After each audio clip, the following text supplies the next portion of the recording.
Hey guys, today I'll be sharing with you this quick and easy Russian dressing recipe. If you're new to the channel, make sure to click the subscribe button and the post notification bell next to it so you don't miss out on any future uploads. In a small bowl, combine a half a cup of mayo,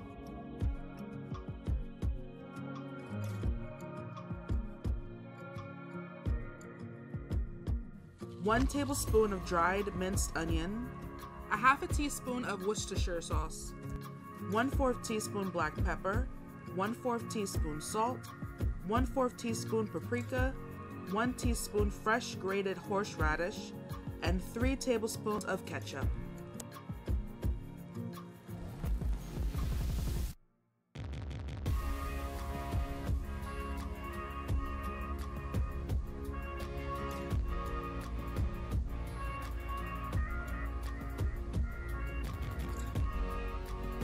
This will make a great spread for a Reuben sandwich.